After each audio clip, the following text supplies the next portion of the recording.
Gabriel ဟာသူ့ဘဝတစ်လျှောက်လုံးမှာသူ့ကိုနာကျင်အောင်လုပ်ခဲ့သူတွေသစ္စာဖောက်ခဲ့သူတွေနဲ့အထင်သေးခဲ့သူတွေအားလုံးကိုလေရင်တစ်စင်းနဲ့ပေါ်ရောက်အောင်စီစဉ်ခဲ့ပါတယ်။အဲ့ဒီလူတွေထဲမှာဖောက်ပြန်ခဲ့တဲ့ရီးစားဟောင်းသူ့ရဲ့ခွဲလွန်ကျမ်းကိုကြာရှုံးအောင်လုပ်ခဲ့တဲ့ပါမုခ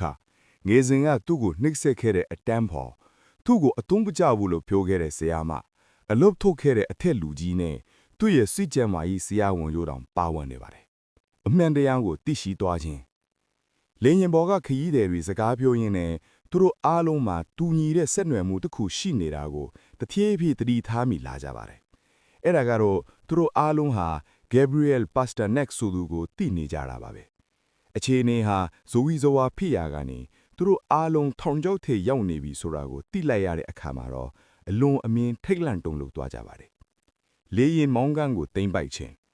Gabriel ဟာအဲ့ဒီလေရင်ပေါ်မှာတကယ်ရှိနေပြီးသူကိုယ်တိုင်လေရင်မှုအဖြစ်လေရင်မောင်းကန်းလဲမှာအထဲကနေတကားပိတ်ပြီးအောင်းနေတာကိုလူတွေသိလိုက်ရပါတယ်။သူဟာတကားကိုလည်းဖွင့်မပေးသလိုခရီးသည်တွေရဲ့တောင်းပန်တိုးရှိုးတန်တွေကိုလည်းလုံးဝနားမထောင်ပါဘူး။နောက်ဆုံးလက်စားချေမှု